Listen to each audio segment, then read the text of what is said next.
વિદ્યા સહાયક ભરતી અંગે ખૂબ જ અગત્યની અપડેટ આવી છે. એના વિશે આપણે આજના આ વિડીયોની અંદર વાત કરવાના છીએ. આજના આ વિડીયોની અંદર આપણે જોઈશું કે શું ટેટ 1ની પરીક્ષા જે છે એ ફરીથી લેવામાં આવશે.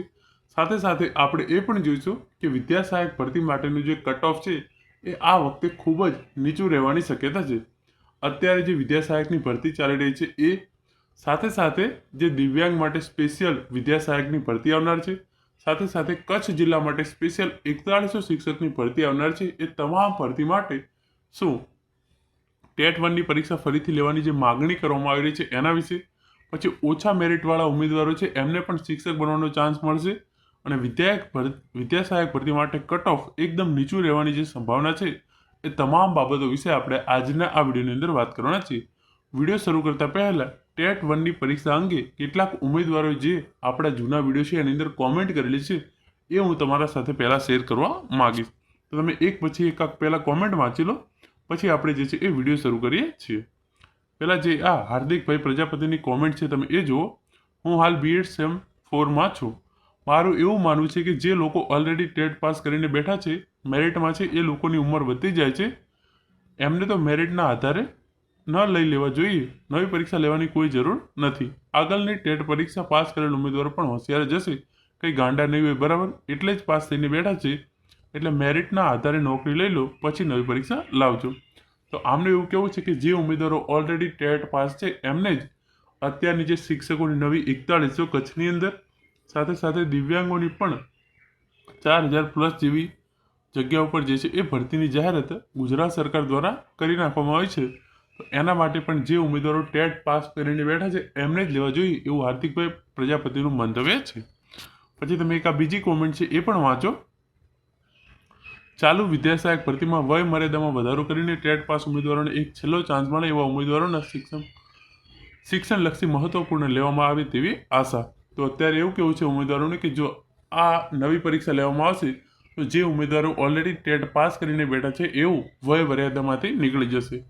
જે 38 વર્ષની વય મર્યાદા રાખવામાં આવેલી છે એમાંથી ઘણા બધા ઉમેદવારો જે છે એ એના કરતાં પણ ઉંમર જે છે એ વટાવી ચૂક્યા છે. તો જે ઉમેદવારોએ ઓલરેડી ટેટ પાસ કરેલી છે એમની ઉંમર 40 વર્ષ કરી અને એમને છેલ્લી તક આપવામાં આવે એવી પણ ઉમેદવારોની જે છે એ માગણી છે. એના પછીની આ અગત્યની કોમેન્ટ છે એ વાંચો. આ બધા ટેટ પાસ કરીને જ આવે છે, આમ નામ નથી નોકરી આપતા, છતાં એમને ગુણવત્તા વગરના લાગે છે. આ ગેરમાર્ગે દોરવાનું કામ ક્લાસીસવાળાનું છે પોતાનું રેટલા શીખવા માટે. તો ઇન શોર્ટ આ કહેવા માગે છે કે જે ઉમેદવારો ઓલરેડી ટેટ પરીક્ષા પાસ કરેલી છે એવું એમની મહેનતથી પાસ થયેલા છે, ગુણવત્તા હશે ત્યારે જ એમને જે છે એ ટેટની પરીક્ષા જે છે એ પાસ કરેલી છે. જે પરીક્ષા નવી જે છે એ ના લેવાવી જોઈએ, કારણ કે આ ક્લાસીસવાળા છે એ એમના કોર્સ વેચવા માટે જે છે એ પરીક્ષા ફરીથી લેવી જોઈએ એવી માગણી કરી રહ્યા છે. હવે એના પછીની આગળની એક કોમેન્ટ હું તમારી જોડે શેર કરવા માગીશ. જેણે પરીક્ષા પાસ કરી છે એમને પૂછો કેટલી મહેનતે પાસ કરી છે. વગર પૂછે સમાચારમાં ના છાપો પત્રકાર સાહેબ. તમને એવું લાગતું હોય કે તમે એકવાર શિક્ષક બની પરીક્ષા આપો પછી ખબર પડે કે કેવી રીતે પાસ થાય છે. તો જિગ્નેશભાઈ પંચાલની જે આ કોમેન્ટ છે અને એમણે ખૂબ જ મસ્ત વાત કરી છે કે જેણે આ પરીક્ષા પાસ કરી છે એને ખબર છે કે આ પરીક્ષા પાસ કરવા માટે કેટલી મહેનત થાય છે. તો આપણે હવે શું કરવું જોઈએ અને એના રીતે ન્યૂઝની અંદર શું આવ્યું છે એ પણ આપણે જોવાના છીએ.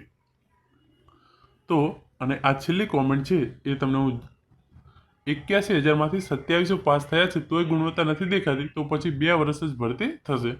એટલે કે જ્યારે ટેટની પરીક્ષા લેવામાં આવી ત્યારે 81,000 ઉમેદવારોએ પરીક્ષા આપી હતી અને એમાંથી કંઈક 2700 જેટલા જ પાસ થયા છે એવું આ જે છે એ કોમેન્ટ આવેલી છે. જો ફરીથી ટેટ પરીક્ષા લેવામાં આવશે અને આ સમગ્ર ભરતી પ્રક્રિયા કરવામાં આવશે તો આ સમગ્ર ભરતી પ્રક્રિયા પૂરી થતાં 2 વર્ષ કરતાં પણ વધારે સમય લાગશે એવો ભય આ ભાઈએ દેખાડે છે.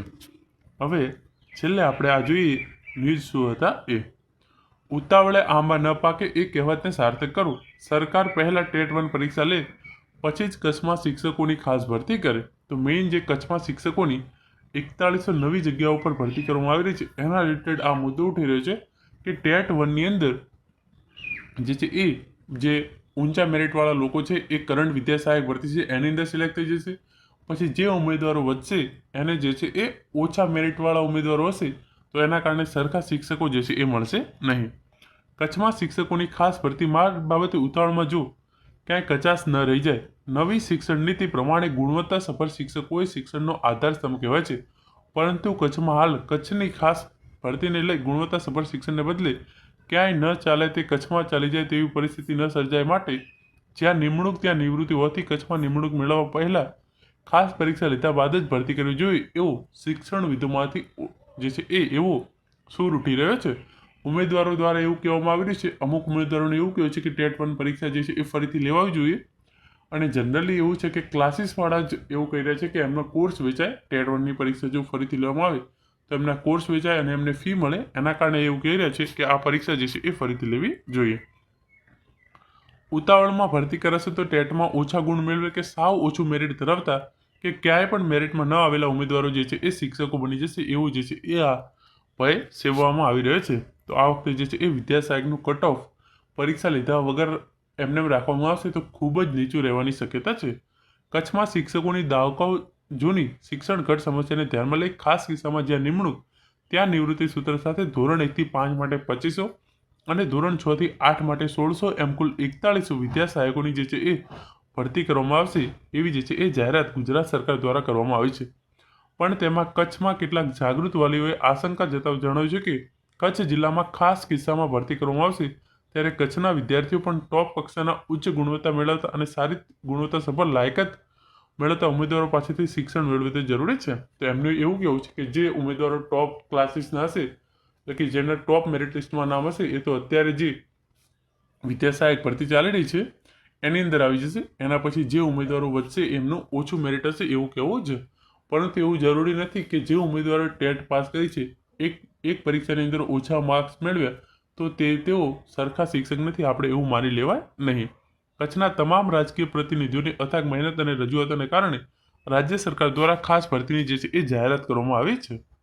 જો ઉતાવળમાં તાત્કાલિક ભરતી કરવામાં આવશે તો જૂની પરીક્ષા જે વર્ષ 2012થી ટેટ લેવાય છે તે તમામ ઉમેદવારો જેના સાવ ઓછા ગુણ મેળવેલ છે અને સાવ ઓછું મેરિટ ધરાવતા અથવા તો અત્યાર સુધી ક્યાંય પણ મેરિટના ધારા ધોરણમાં ન આવતા હોય એવા ઉમેદવારો જે છે એ કચ્છની અંદર સિલેક્ટ થઈ જાય એવી જે છે એ ભીતિ વાલીઓને લાગી રહી છે.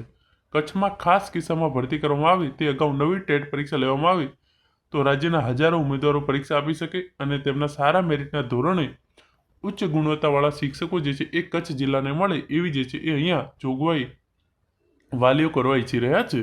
ગત વર્ષ 2023માં એટલે કે વર્ષ 2023 અગાઉ ટેટનું પરિણામ માંડ 3% આવ્યું હતું, જેની સામે સરકારે ટેટ 1 માટે 5000 શિક્ષકોની અને 2700 વિદ્યાર્થીઓ માંડ ટેટ 1 જે છે એ પાસ થયા હતા. તમે જોઈ શકો છો ખૂબ જ મોટી ભરતી કરવામાં આવી હતી જ્યાં માત્ર 2700 ઉમેદવારો જે છે એ પાસ થયા હતા.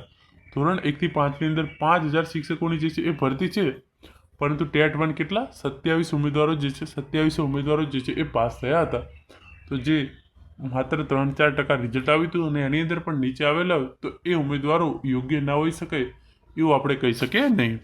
તો હવે એવી માંગ ઉઠી છે કે સરકાર પહેલાં ટેટ 1 લે ત્યારબાદ કચ્છ માટે ખાસ ભરતી કરે જેથી કચ્છને ઉચ્ચ ગુણવત્તાવાળા શિક્ષકો મળે અને કચ્છના વિદ્યાર્થીઓને સારું શિક્ષણ મળે.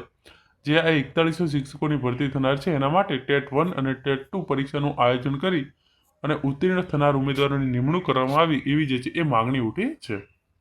અને જે દિવ્યાંગજનો માટે ખાસ ભરતી કરવામાં આવી છે એની અંદર પણ જે અત્યારે ટેટ પાસ ઉમેદવારો છે એ જ પરીક્ષા એટલે મીન્સ એ જ ફોર્મ ભરી શકે એવી વ્યવસ્થા છે. જેની અંદર ધોરણ 1 થી 5ની અંદર 3715 અને ધોરણ 6 થી 8ની અંદર 469 દિવ્યાંગ ઉમેદવારોની જે છે એ ભરતી કરવામાં આવે છે. જેની અંદર સી કેટેગરીની અંદર એક પણ ભરતી નથી, જ્યારે અલગ અલગ કેટેગરીની ભરતીની સંખ્યા તમે જે છે એ અહીંયા જોઈ શકો છો. તો ઇન શોર્ટ આ તમામ માહિતી હતી જેના કારણે લાગી રહ્યું છે કે જો ટેટ 1 પરીક્ષા ફરીથી લેવામાં આવશે તો જે ઉમેદવારો અત્યારે વય મર્યાદા અથવા તો ઓછું મેરિટ આવેલું છે એક પરીક્ષાની અંદર એના કારણે રહી જશે અને જો ટેટ 1 પરીક્ષા ફરીથી નહીં લેવામાં આવે તો ઓછા મેરિટ ધરાવતા ખૂબ જ ઓછું વિદ્યા સહાયકનું મેરિટ રહે એવી શક્યતા રહેલી છે. મિત્રો આ હતો આજનો વિડીયો જેની અંદર આપણે વિદ્યા સહાયક ભરતી વિશે કેટલીક કોમેન્ટ્સ અને જે છે એ અગત્યના સમાચાર હતા એના વિશે માહિતી મેળવી છે. Thank you so much for watching.